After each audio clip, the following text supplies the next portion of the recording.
Hello students, welcome to my channel. आज की video में हम पढ़ेंगे जैन फिलॉसफी। जैन फिलॉसफी पढ़ने से पहले मैंने वेदांतिक फिलॉसफी की वीडियो बना के रखी हुई है, आप जाके मेरे चैनल पे पढ़ सकते हैं। बहुत ही डिटेल में बनाई है। तो चलिए हम जैन फिलॉसफी पढ़ते हैं। तो जैन फिलॉसफी जो है ये तीसरी सबसे ज़्यादा मोस्ट प्रचलित, जो सबसे ज़्यादा प्रचलित प्लस बहुत ही कठोर तरह का इनका जो लाइफस्टाइल जो होता है वो बहुत ही स्ट्रिक्ट एंड रूल्स रेगुलेशन से बंधा होता है। तो आगे हम जब पढ़ेंगे तो वो और भी डिटेल में आपको समझ में आ जाएगी। तो हम देखते हैं क्या क्या इनके इम्पॉर्टेंट कोर जो कॉन्सेप्ट है वो। तो believe on different type of soul, ठीक है। तो डिफरेंट टाइप ऑफ सोल, तो अब हम जब भी बात करेंगे जैन फिलोसफी की, तो डिफरेंट टाइप ऑफ सोल का मतलब ये होता है कि जैन फिलोसफी एक ऐसा मात्र फिलोसफी है, दर्शन है, जो बहुत सारे सोल, बहुत सारे मेनी सोल की बात करते हैं। मतलब कि ये कहना चाहते हैं कि सभी जो नॉलेज है वो सभी ट्रू हैं। इनका जो कहना है कि सिर्फ जैन फिलोसफी ही सही है, वो ऐसा नहीं बोल रहे हैं। वो बोल रहे हैं कि बुद्धिस्ट भी सही है, वेदांतिक भी सही है, और जितने भी फिलोसफी हैं वो सभी अपने अपने पॉइंट ऑफ व्यू से सही हैं। तो ये एक ऐसा फिलोसफी है जो किसी और, ठीक है, किसी और दर्शन को रिजेक्ट नहीं किए हैं। ठीक है, इन्होंने सभी दर्शन को एक्सेप्ट किए हैं और सभी को वो इक्वल वैल्यू देते हैं। ठीक है, ये जो है, ये जो कॉन्सेप्ट है ये बहुत ही इम्पोर्टेंट है, और ये जो एक कॉन्सेप्ट है ये सब में नहीं पाया जाता। तो जैन दर्शन का ये एक अलग पॉइंट है जो इसे सबसे ज़्यादा अलग बनाती है। तो अब हम दूसरी पॉइंट की बात करें तो believe on heterodox school of philosophy. ठीक है, तो हेटेरोडॉक्स स्कूल ऑफ फिलोसफी का क्या मतलब है? हेटेरोडॉक्स स्कूल ऑफ फिलोसफी का मतलब ये है कि ये एक ऐसा फिलोसफी है जो वैदिक टेक्स्ट पे बिलीव नहीं करते हैं। ठीक है, वैदिक जो टेक्स्ट हैं, ये ग्रंथ बोलते हैं हम लोग, उस पे ये बिलीव नहीं करते हैं, ना ही ये गॉड पे बिलीव करते हैं। ठीक है, तो इसका क्या मतलब है कि ये कोई भी वैदिक टेक्स्ट पे बिलीव नहीं करते हैं। ये एक हेटेरोडॉक्स हैं। जो होता है ना हेटेरोडॉक्स, जिसे हम बोलते हैं नास्तिक स्कूल, तो ये बिल्कुल नास्तिक फिलॉसफी है। ठीक है, नास्तिका स्कूल ऑफ फिलॉसफी ये है। ठीक है, तो अब हम बात करेंगे तीर्थंकर्स की। तो तीर्थंकर किसे कहते हैं? तीर्थंकर्स वे लोग हैं जो इनको प्रचलित करते हैं, जो इनके गुरु रह चुके हैं। ठीक है, तो इनका 24 तीर्थंकर्स है, 24 तीर्थंकर्स जैन फिलोसफी में आए।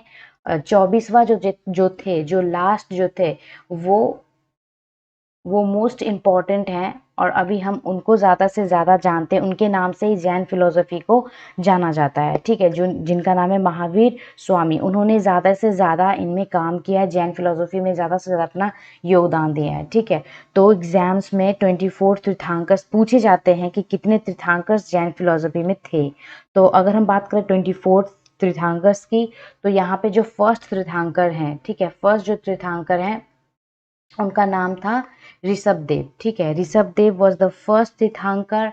और 22 जो तीर्थंकर जो मिडिल के थे, उनके बारे में ज़्यादा लिटरेचर्स में नहीं दिए गए हैं, उनके बारे में ज़्यादा इम्पोर्टेंस नहीं दिया गया है उनको। ठीक है, और जो लास्ट जो थे, जो कि 24th नंबर के थे, वे थे महावीर स्वामी, जिन्होंने ज़्यादा से ज़्यादा काम जैन फिलोसफी में किया, उनको ज़्यादा से ज़्यादा प्रचलित किया है, प्रमोट किए हैं। ठीक है,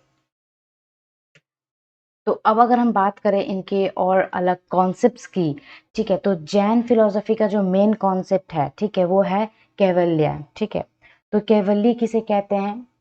तो कैवल्य मतलब होता है, कैवल्य का मतलब होता है सुप्रीम नॉलेज। ठीक है, सुप्रीम नॉलेज, सुप्रीम नॉलेज।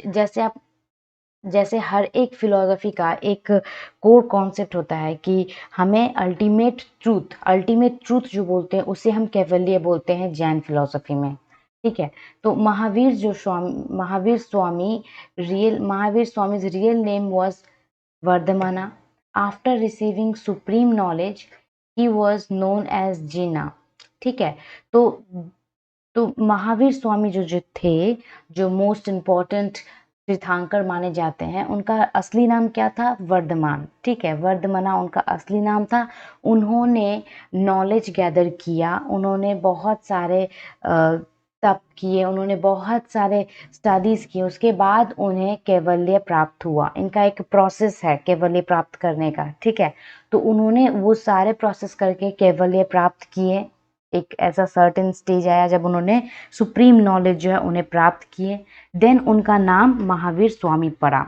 ठीक है, तो जीन का मतलब क्या है? ये जो जैनिज्म जो शब्द जो यहाँ पे हम यूज करते हैं, ठीक है, हम जो जैनिज्म जो शब्द यूज करते हैं ये कहाँ से आया है? ये जीना शब्द से आया है। ठीक है, जिन्ना। ठीक है, तो ये जीना शब्द से आया है, जिसका मतलब होता है victory over one's own soul. ठीक है, यानी कि हम अब लिबरेशन जो होता है ना, कि हमें आज़ादी मिलना। ठीक है, हम अपने आप के ऊपर जीत हासिल करते हैं, अपने जो भी हमारे डिज़ायर्स हैं, जो भी हमारा एक्सटर्नल डिज़ायर है, ठीक है, तो हम उससे जब विक्ट्री पाते हैं, तो यहाँ पे बिल्कुल स्पिरिचुअल विक्ट्री की बात की गई है। ठीक है, यहाँ पर जो लिबरेशन या फिर विक्ट्री की जो बात की गई है वो बिल्कुल स्पिरिचुअल है। ठीक है, तो यहाँ पे स्पिरिचुअल विक्ट्री की बात की गई है कि हम जब वो जीत हासिल करते हैं खुद के ऊपर, जब हम खुद के ऊपर जब हम जीत हासिल कर लेते हैं, तब वो उसी शब्द से जैनिज्म आया है, और उसी कॉन्सेप्ट को हम लोग कैवल्य बोलते हैं। ठीक है, कैवल्य का मतलब ही होता है कि सुप्रीम नॉलेज को पाना। सुप्रीम नॉलेज को इंसान कब पाते हैं? जब वो अपने ऊपर अपने अपने सोल के ऊपर कंट्रोल कर पाते हैं। ठीक है, तो winner over one's own soul. ठीक है, जो अपने सोल के ऊपर कंट्रोल करते हैं, जो अपने आत्मा को कंट्रोल कर सकते हैं, जो अपने मन को कंट्रोल कर सकते हैं, उसी का मतलब है जिन, मतलब विक्ट्री। ठीक है, तो अब इसका नेक्स्ट पॉइंट जो है वो है पुद्गल। ठीक है, पुद्गल का क्या मतलब होता है? पुद्गल का मतलब है in Jainism pudgala stands for matter और माया। ठीक है, our soul is cover with matters, for attaining kaivalya we need to remove this pudgala. ठीक है, तो जिस तरह से हमारा जो मन है, हम एक एक्सटर्नल वर्ल्ड के साथ जिस तरह से अटैच हो चुके हैं, जिस तरह से हम एग्जाम्पल पे आप ले लीजिए कि जिस तरह से हम अपने मोबाइल फ़ोन के साथ किस तरह से अटैच हो चुके हैं आज के टाइम में। ठीक है, कि हम एक सेकंड नहीं अपने फ़ोन के बिना रह सकते, तो ये एक एक्सटर्नल चीज़ है। ठीक है, ये एक्सटर्नल चीज़, ये मोबाइल जो है हमें अपने आप को, ठीक है, हमें अपने आप को, जो हमारा जो अल्टीमेट जो ट्रूथ है उसको हमें जानने से रोकती है। ठीक है, अल्टीमेट ट्रूथ को जानने से एक बैरियर की तरह काम करती है। तो यहाँ पे यही बात बोला गया है, पुद्गल का मतलब ही है बैरियर। ठीक है, पुद्गल का मतलब ही है बैरियर। तो जिस तरह से हमारे सोल को अल्टीमेट ट्रूथ से मिलने से रोकता है जो सब बाधक, उसी को हम लोग पुद्गल कहते हैं। यहाँ पे एक एग्जाम्पल आप ले सकते हैं, एक कंपैरिजन मैं आपको बता सकती हूँ। जैसे हमने वेदांत में, ठीक है, वेदांतिक फिलॉसफी में जैसे हमने माया का कॉन्सेप्ट पढ़ा था, हमने पढ़ा था कि माया जो है वो हमें अल्टीमेट जो है ट्रूथ, उसे हमें पाने से रोकता है। ठीक है, उसी तरह से पुद्गल जो है, पुद्गल हमें जो एक्सटर्नल जो भी हमारा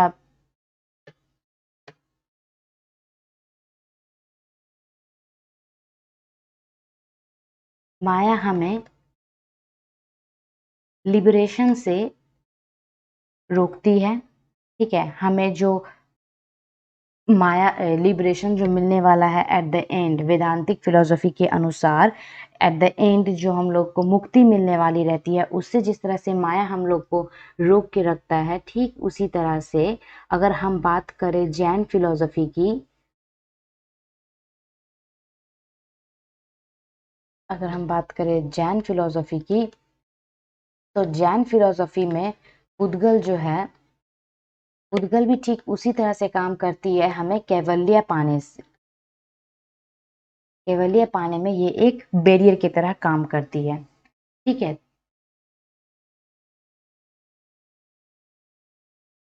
नेक्स्ट जो इसकी कॉन्सेप्ट्स हैं, इन्होंने बोला है त्रिरत्न। ठीक है, अब तो हमने पुद्गल का कॉन्सेप्ट पढ़ लिया, तो अब पुद्गल को हम कैसे रिमूव करेंगे ताकि हम जो सुप्रीम सोल है, जो हमारा सुप्रीम जो नॉलेज, सुप्रीम जो पावर है, उसको हम कैसे गैदर करेंगे? यहाँ पे सुप्रीम पावर का मतलब है कैवल्य। ठीक है, और जो पुद्गल है, पुद्गल का मतलब है बैरियर, ठीक है, जो बाधा जो है, जो एक एक इसके रूप में जो काम करती है, जो हमें ट्रुथ जानने से रोकती है, ठीक है। तो ये पुद्गल जो है वो बैरियर है जो हमें कैवल्य पाने से रोकती है, ठीक है। तो अब हम किस तरह से एज अ ह्यूमन बीइंग हम कैसे अब कैवल्य पा सकते हैं और पुद्गल को रिमूव कर सकते हैं। तो यहाँ पे त्रिरत्न की बात की गई है, ठीक है। त्रिरत्न यानी कि तरह का वेज, 3 तरह का रास्ता, त्रिवेज, ठीक है। त्रिवेज यहाँ पे दिया गया है, 3 एक ज्वेल, 3 तरह का रत्न की बात की गई है जिसके थ्रू हम लोग कैवल्य को पा सकते हैं, ठीक है। तो पहला जो है उसे हम लोग बोलते हैं राइट फेथ, ठीक है। पहला जो है उसे हम लोग बोलते हैं राइट फेथ। दूसरा जो है वो राइट एक्शन और थर्ड जो है वो राइट नॉलेज, ठीक है। तो राइट फेथ जो है, राइट फेथ का मतलब होता है,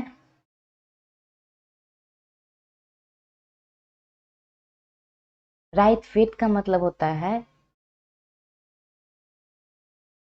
सम्यक दर्शन,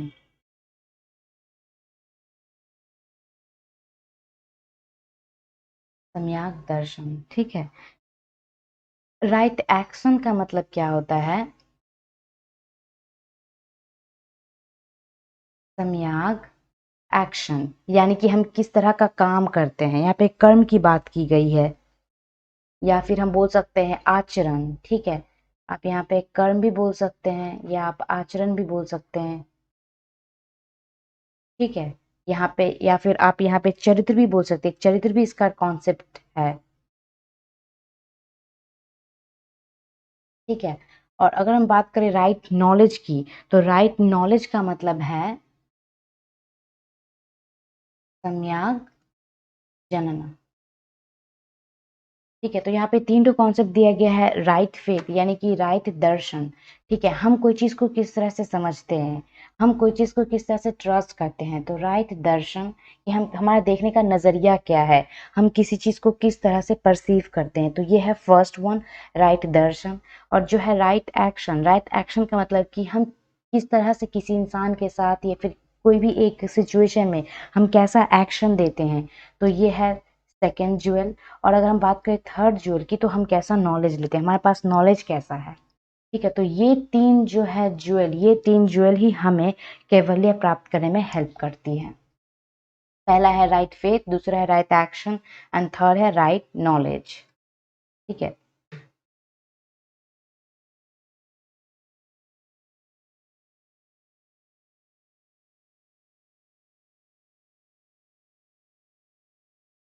नेक्स्ट जो हमारा पॉइंट है वो है 5 टाइप ऑफ नॉलेज, ठीक है। तो हमने अभी पढ़ा 3 ज्वेल्स, ठीक है, 3 ज्वेल्स जिसके अंदर था right knowledge, right action, right faith, ठीक है। तो ये 3 तरह का हमने बताया कि किस तरह से हम पा सकते हैं कैवल्य को। अब है यहाँ पे जैन के हिसाब से, जैन धर्म के हिसाब से 5 तरह का नॉलेज की बात की गई है, ठीक है। यहाँ पे 5 तरह का नॉलेज की बात की गई है।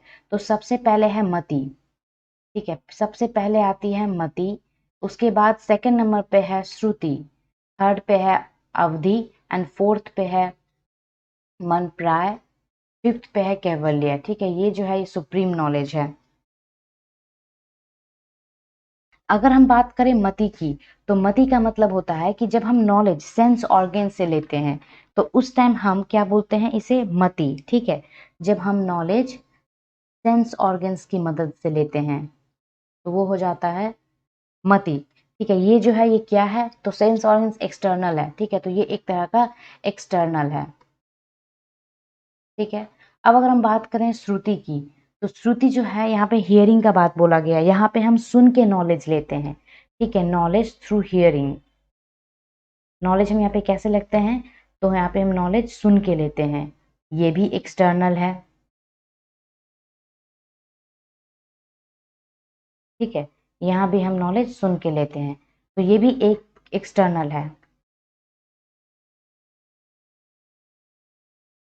अब जो थर्ड नंबर पे है वो है अवधि। अवधि जो है यहाँ पे एक, अवधि मतलब क्या होता है, समय की यहाँ पे बात की गई है, यहाँ पे टाइम की बात की गई है, अवधि, ठीक है। तो यहाँ पे जो है, यहाँ पे जो भी तीर्थंकर्स होते हैं या फिर जो भी इनके जो फॉलोअर्स हैं, उनका एक ऐसा स्टेज पे कंडीशन आ जाता है जहाँ पे वो एट प्रेजेंट समय अभी के टाइम में रहते हुए ये भविष्य को देख पाते हैं, भविष्य में क्या होने वाला है वो ये देख पाते हैं। तो ये अवधि का जो कॉन्सेप्ट है, इसका मतलब ये है कि आने वाला जो टाइम है, आने वाला जो टाइम पीरियड है, उसमें क्या होने वाला है नहीं होने वाला है वो ये जान पाते हैं।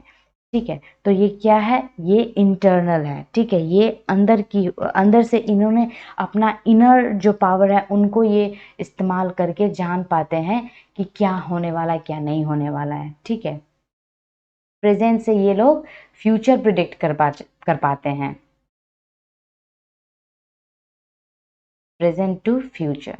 ठीक है, अब जो फोर्थ नंबर जो है, फोर्थ नंबर में आता है मन प्राय। मन प्राय का मतलब है कि नाम से ही पता चल रहा है मन प्राय। ठीक है, तो मन को पढ़ना। ठीक है, तो जो लोग दूसरों के मन की बात को समझ पाते हैं तो उस तरह का जो है ज्ञान यहाँ पे उन लोगों को आ जाता है। ठीक है, तो जो भी इनके फॉलोअर्स हैं, जब वो नॉलेज गैदर करते हैं तो ये जो फोर्थ स्टेज है, ठीक है, तो फोर्थ स्टेज पे आते आते उनका ऐसा कंडीशन हो जाता है कि वो अदर दूसरों के जो है ना मन, दूसरों का जो है माइंड, उसको ये पढ़ पाते हैं, समझ पाते हैं। ठीक है, ये भी इनर है, ये भी एक इंटरनल प्रोसेस है, ये एक इंटरनल प्रोसेस है।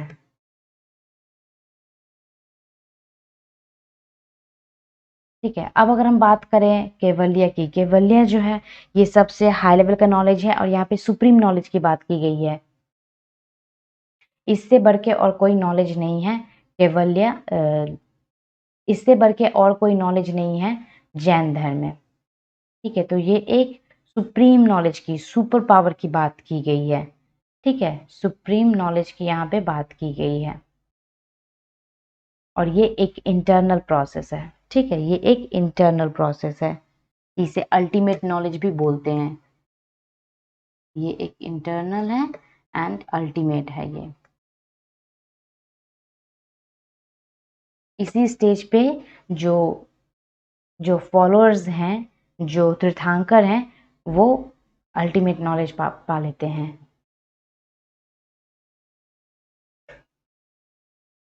नेक्स्ट जो हमारा स्लाइड है वो है न्याय बेस्ड नॉलेज। ठीक है, तो जैन धर्म जो है ये बहुत ही ज़्यादा कॉम्प्रिहेंसिव, बहुत ही ज़्यादा डिटेल्स एंड बहुत ही ज़्यादा रिजिड टाइप का एक फिलॉसफी है जिसे हमें डिटेल में समझना बहुत ज़्यादा ज़रूरी है। ठीक है, तो यहाँ पे इनका जो बोला गया है नॉलेज पाने का जो कॉन्सेप्ट है, जो हम सबसे पहले बोले थे कि इन्होंने कुछ ऐसा बात बोला है कि हर एक इंसान का जो नॉलेज है, हर एक जो दर्शन है सभी सही है।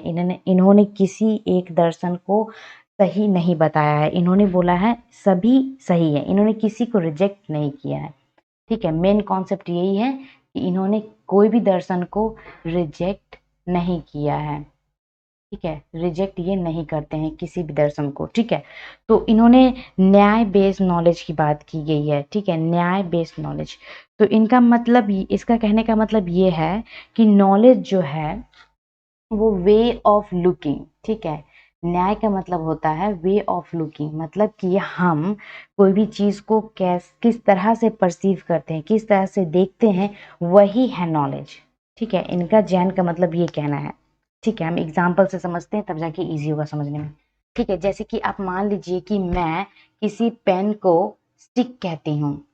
ठीक है, मैं किसी पेन को स्टिक कहती हूँ और आप उसी पेन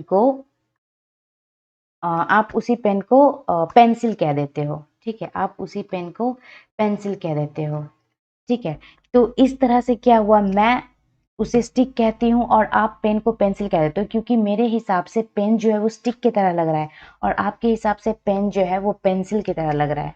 ठीक है, तो इस तरह से हर एक इंसान, अब मैं ये नहीं बोल सकती कि मेरा वाला गलत है, क्योंकि मैं तो सही बोल रही हूँ ना, क्योंकि पेन तो लगता है स्टिक की तरह देखने में, तो इसीलिए मैं अपनी जगह पे भी सही हूँ और आप भी गलत नहीं हो, क्योंकि पेन तो ऑफ कोर्स पेंसिल की तरह होता है। ठीक है, देखने में तो वैसा लगता है, तो इसीलिए आप भी सही हो। तो ना ही मैं गलत हूँ ना ही आप गलत हो, आप अपने जगह पे सही हो, मैं अपने जगह पे सही हूँ। तो यही जो कॉन्सेप्ट है इसी को बोलते हैं न्याय बेस्ड नॉलेज। ठीक है, न्याय का मतलब यही होता है वे ऑफ लुकिंग, कि आप किस तरह से किसी चीज़ को देखते हो और मैं किसी चीज़ को किस तरह से देखती हूँ। ठीक है, अब यहाँ पे जो नेक्स्ट कॉन्सेप्ट दिया गया है वो है सप्तभंगी। ठीक है, सप्तभंगी का मतलब होता है कि अब जैन के हिसाब से जो वे ऑफ लुकिंग है, देखने का जो नज़रिया है वो कितना है, वो है 7 तरह से हम कोई भी चीज़ को देख सकते हैं। ठीक है, 7 वेज ऑफ लुकिंग। ठीक है, हम कोई चीज को 7 तरह से देख सकते हैं, इसी को बोलते हैं सप्तभंगी। नाम से पता चलता है सप्तभंगी। ठीक है, तो 7 तरह से हम कोई भी चीज को परसीव कर सकते हैं अकॉर्डिंग टू जैन फिलोसफी। अब जो नेक्स्ट कॉन्सेप्ट है वो है अनेकांतवाद। ठीक है, अनेकांतवाद का मतलब क्या है, it means truth has many side और डायमेंशन।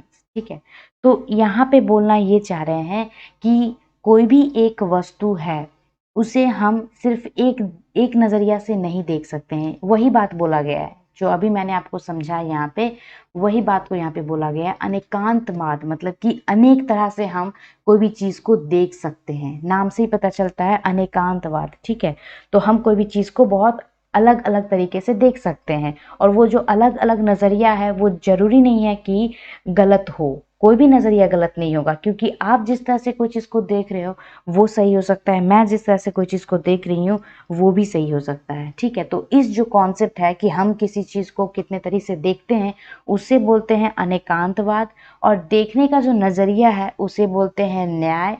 और सप्तभंगी मतलब है कि 7 तरह से हम कोई भी चीज़ को हम देख सकते हैं। 7 वेज ऑफ लुकिंग, 7 तरीके से हम कोई भी चीज़ को परसीव कर सकते हैं। ठीक है, आई होप आपको ये 3 टर्म्स क्लियर हो गया होगा।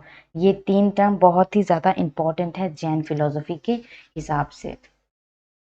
ठीक है, तो अब अगर हम बात करें इसके नेक्स्ट स्लाइड की,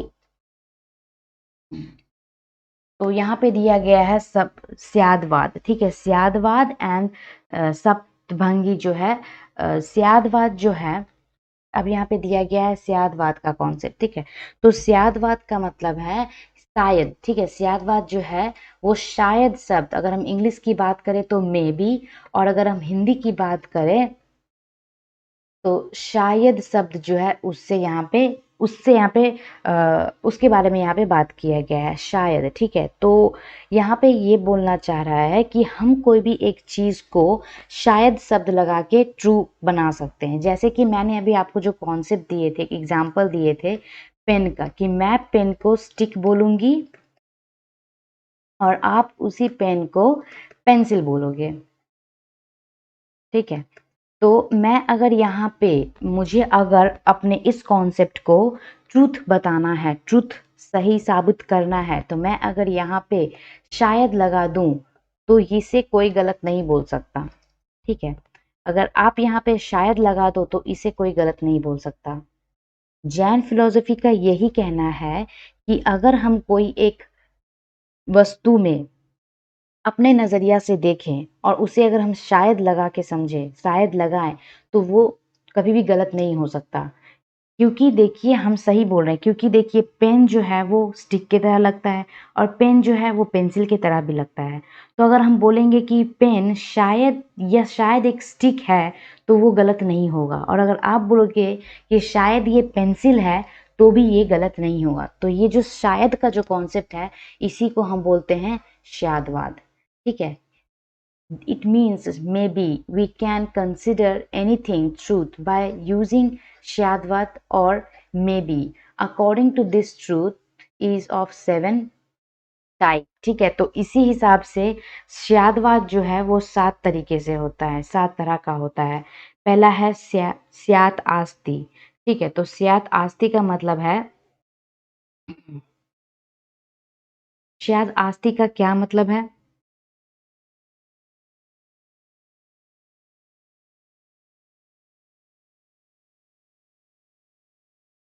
तो पहला जो है वो है श्याद आस्ती। श्याद आस्ती का मतलब होता है कोई चीज का होना। आस्ती मतलब है पॉजिटिव सेंस, ठीक है, शायद कोई चीज है वहां पे। अगर हम इसकी टिपिकल एग्जांपल जो है वो अगर हम बोले फॉर एग्जांपल कि शायद वहां पे कोई चीज है, शायद वहां पे एलिफेंट है, ठीक है, तो हम यहाँ पे क्या बोलेंगे, एलिफेंट इज, एलिफेंट इज, ठीक है, यानी कि शायद वहां पे हाथी है, कोई चीज का होना।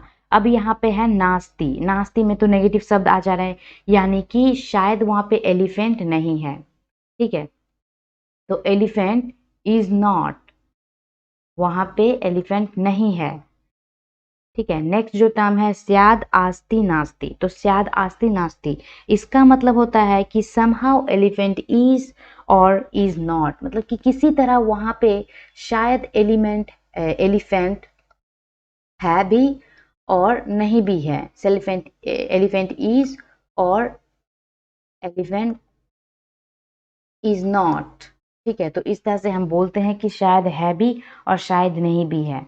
नेक्स्ट जो है फोर्थ नंबर का जो है वो है शायद अव्यक्तम आस्ति। तो शायद अव्यक्तम आस्ति का मतलब ये होता है कि कुछ हम कह नहीं सकते, ठीक है। अव्यक्तम आस्ति मतलब डज नॉट से एनीथिंग, मतलब शायद वहां पे है कि नहीं है उसके बारे में कुछ पता नहीं है, इसलिए वो बोल रहा है कि हम नहीं कुछ कह सकते, क्या है नहीं है हमें नहीं पता है।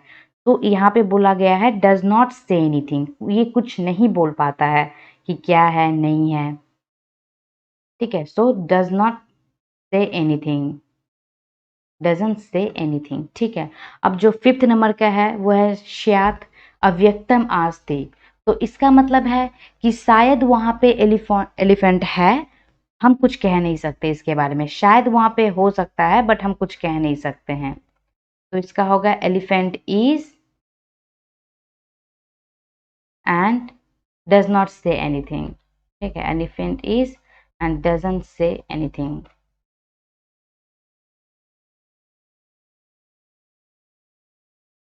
ठीक है। अब जो नेक्स्ट है सिक्स नंबर का वहां पे है स्यात् अव्यक्तम स्यात् अव्यक्तम नास्तिका, ठीक है, आस्तिक यहाँ पे हो गया है।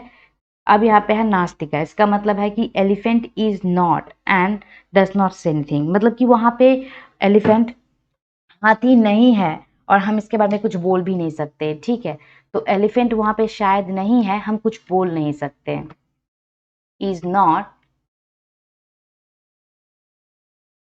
We can not say anything, ठीक है, वहां पे नहीं है, हम लोग कुछ कह नहीं सकते, तो इसका मतलब ये है।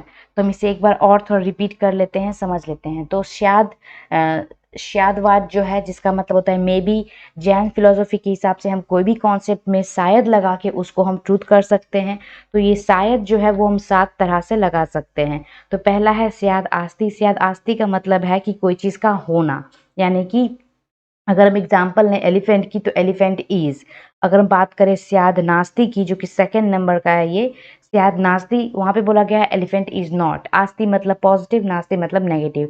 थर्ड नंबर है स्याद आस्ती नास्ती, यानी कि एलिफेंट इज और एलिफेंट इज नॉट, ठीक है भी नहीं भी है। फोर्थ है स्याद अव्यक्तम, यानी कि डज नॉट से एनीथिंग, मतलब वहां पे क्या है नहीं है, हम उसके बारे में नहीं कुछ बोल सकते, हमें नहीं पता है।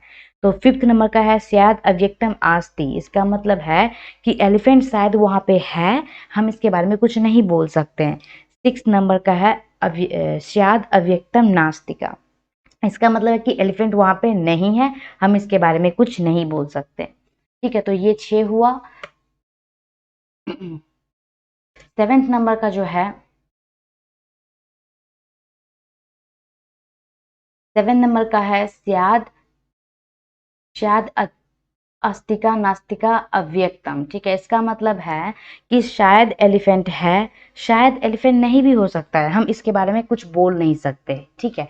इसका मतलब ये है कि एलिफेंट हो सकता है, नहीं भी हो सकता है।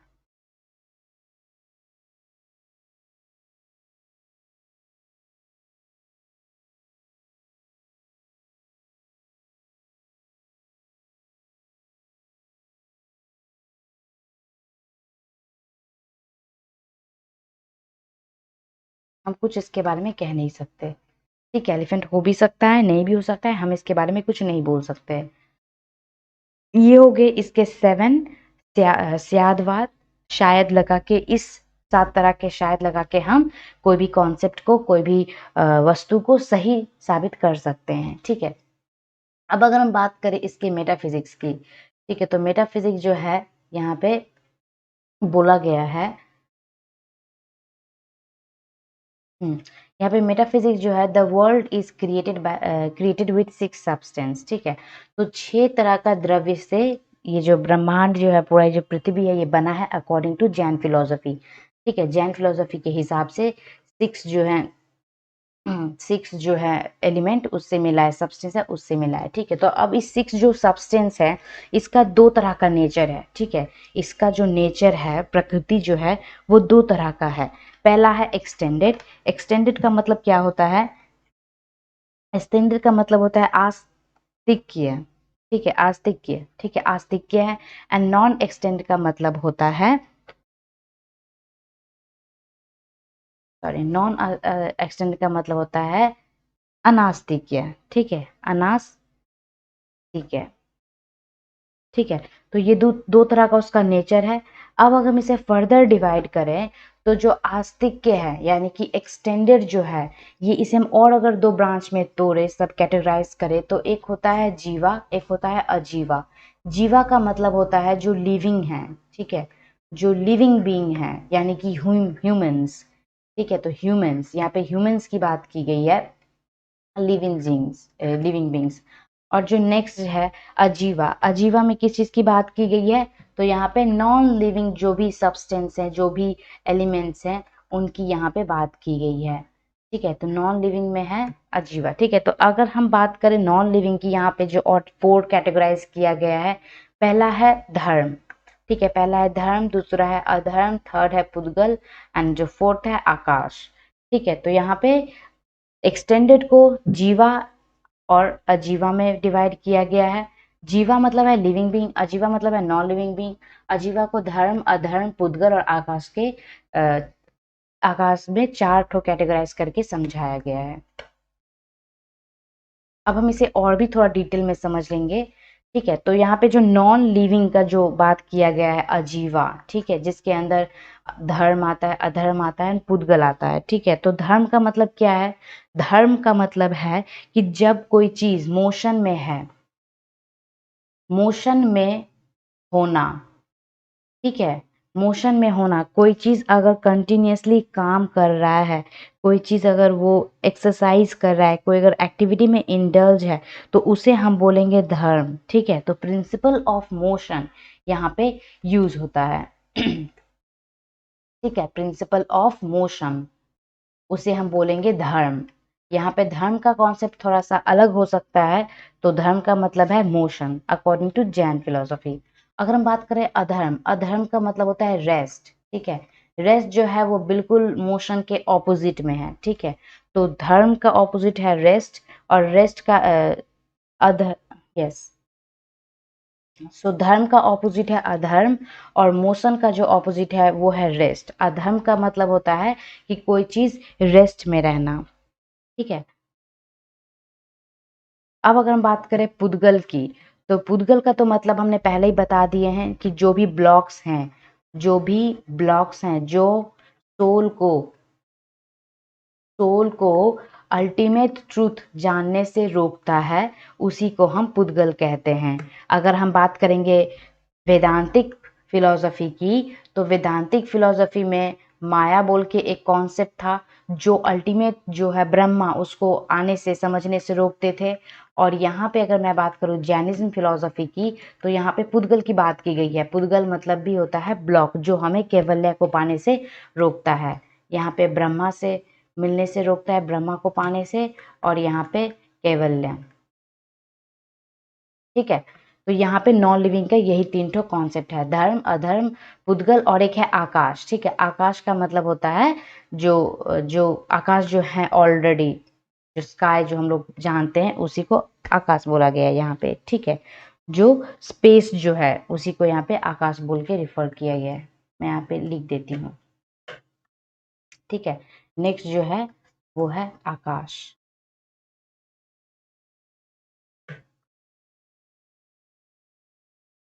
फोर्थ नंबर का जो है वो है आकाश, यानी कि स्पेस।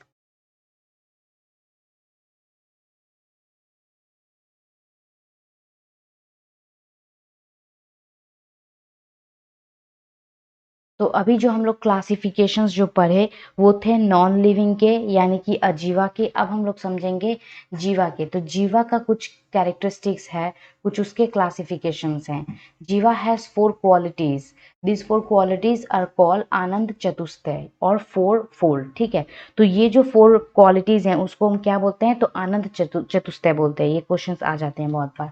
तो पहला जो क्वालिटी है वो है इन्फिनाइट नॉलेज।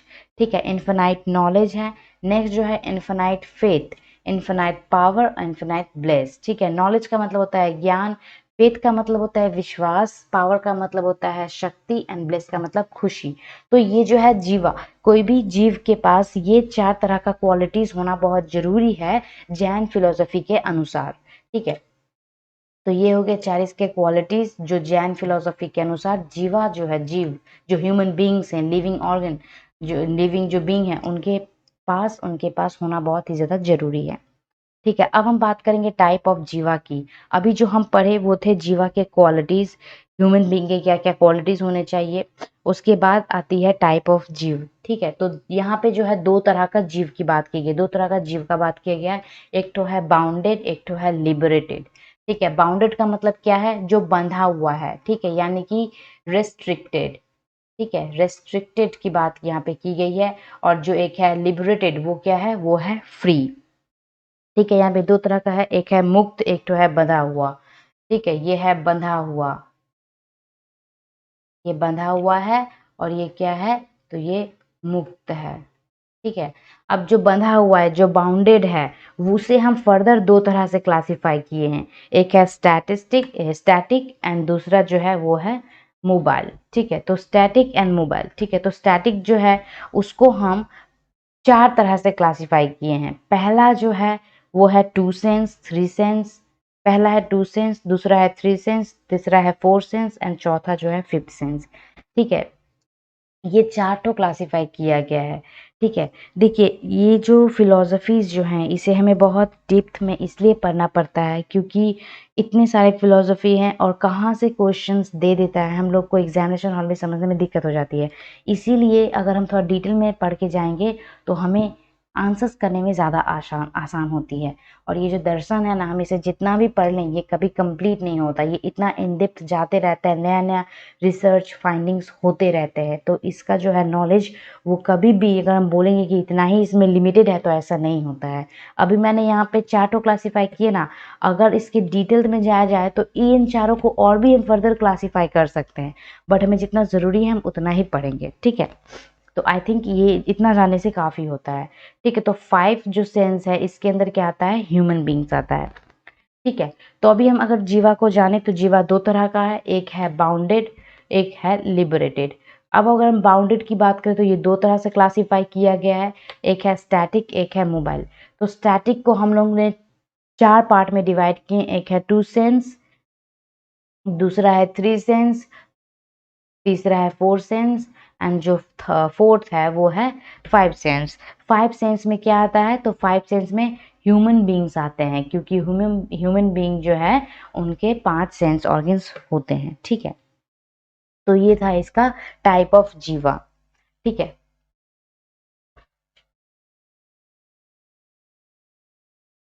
अब है जीवा और पुद्गल। ठीक है, तो जीवा और पुद्गल जो अब जो हमारा जो एक्चुअल जो ह्यूमन कंडीशन होती है उसकी यहाँ पे बात की गई है। ठीक है, जीवा एंड पुद्गल ये जो है एक तरह का बाउंड बनाता है, एक तरह का बॉन्ड बनता है। इस बॉन्ड को हम बोलते हैं असरवा। ठीक है, ये जो है ना, इस बॉन्ड को ही हम लोग क्या बोलते हैं, इस बॉन्ड को ही हम लोग असरवा बोलते हैं। और ये जो असरवा है ना, ये असरवा जो है हमें कैवल्य को समझने से, पाने से रोकती है। ठीक है, तो ये बॉन्ड क्या है, ये बॉन्ड है असरवा जो हमें कैवल्य को पाने से रोकती है। ठीक है, जीवा एंड पुद्गल, ये जीव के साथ जब भी ये पुद्गल अटैच होगा तो एक बाउंड बनेगा और ये पुद्गल जो है वो हमें कैवल्य को पाने से हमेशा रोकती है। तो यही है असर्वा का कॉन्सेप्ट। असर्वा का मतलब होता है बॉन्ड, बॉन्ड बिटवीन जीव एंड पुद्गल। जीवा प्लस पुद्गल के बीच का जो संबंध है उसी को हम असर्वा कहते हैं। नेक्स्ट जो पॉइंट है वो है संवार। संवार का मतलब होता है एक ब्लॉक, एक यहाँ पे ब्लॉक एक वॉल की तरह काम करता है जो नए जो पुद्गल हैं उसको आने से रोकता है। ठीक है, ब्लॉक की तरह काम करता है, जो न्यू पुद्गल्स जो आ रहे हैं आउटर वर्ल्ड से उसको ये क्या करता है, रोकता है। ठीक है, स्टॉप करता है ये संवार। संवार एक वॉल है जो पुद्गल को आने से रोकता है। ठीक है, ह्यूमन सोल में एंटर करने से ये रोकता है। अब जो नेक्स्ट कॉन्सेप्ट है निर्जरा। निर्जरा का मतलब होता है कि जो ऑलरेडी जो पुद्गल हैं, जो ऑलरेडी पुद्गल हैं ह्यूमन सोल में, उसको क्या करता है, उसको ये बर्न करता है, यानी कि खत्म करता है। ठीक है, उसे क्या करते हैं,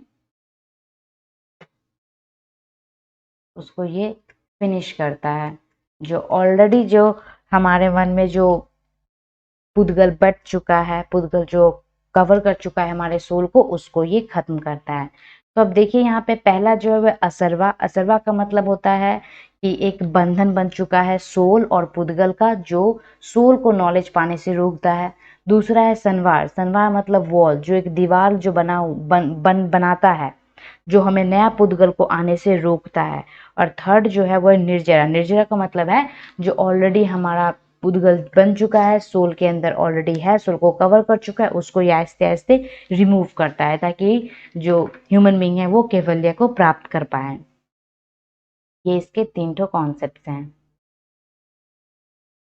अब यहाँ पे दिया गया है व्रतास इन जैन फिलोसफी। ठीक है, कुछ व्रतास, कुछ रूल्स, कुछ नियम को पालन करना पड़ता है जैन फिलोसफी अडॉप्ट करने के समय। अगर आप उस रूल्स को ना फॉलो करो तो आप एक अच्छे जो होते हैं ना जैन धर्म के पालन करने वाले नहीं बन सकते हैं। तो जैन धर्म को पाने के लिए, अडॉप्ट करने के लिए इस व्रतास को अडॉप्ट करना पड़ता है, समझना पड़ता है और इसे काम में लाना पड़ता है। ठीक है, आप सिर्फ इसको सुन के समझ के बस छोड़ दिया, ऐसा नहीं, इसको आपको रियल लाइफ में इसका एप्लीकेशन करना पड़ता है। तो पहला जो व्रत है वो है अहिंसा। अहिंसा का मतलब क्या होता है कि हम एकदम नॉन वायलेंस करना। ठीक है, हम किसी भी वस्तु को, किसी भी जीव को, सॉरी वस्तु नहीं, किसी भी जीव को हार्म नहीं कर सकते हैं, किसी भी जीव को हम अटैक नहीं कर सकते हैं। ये पीस लवर। ठीक है, जैन जो धर्म है वो क्या है, पीस लवर है। ये कभी भी लड़ाई की, दंगा फसाद की बात नहीं की है। ये क्या है, तो नॉन वायलेंस पे बिलीव करने वाले हैं, नॉन वायलेंस। ठीक है, नेक्स्ट जो है वह सत्य। सत्य मतलब तो ट्रुथ, ये कभी झूठ नहीं बोलना चाहते हैं और ना ही ये ट्रुथ, लाइंग पे, फॉल्स टेलिंग पे बिलीव करते हैं। तो ये ट्रुथ की बात की गई है। थर्ड जो है वो है अस्त्य। अस्त्य का मतलब होता है नॉन स्टीलिंग। ठीक है, नॉन स्टीलिंग, यहाँ पे चोरी करना भी मना है। चोरी करना तो ऑफकोर्स एक तरह का गुनाह है, तो चोरी करना यहाँ पे मना है, इस चीज को यहाँ पे फोकस दिया गया है, अस्त्या। ठीक है, अस्त्या। नेक्स्ट जो है ब्रह्मचार्य। ब्रह्मचार्य का मतलब क्या होता है कि जो हमारा जो लाइफ है, हम जो एक सुखी भरा लाइफ, जो गृहस्थी लाइफ जो जीते हैं उसको त्याग देना। ठीक है, एक सेलिब्रेट, ठीक है, एक सेलिब्रेट लाइफ लीड करना। ठीक है, टू लीड, तपस्वी का जो एक लाइफ होता है ना, जैसे वैसे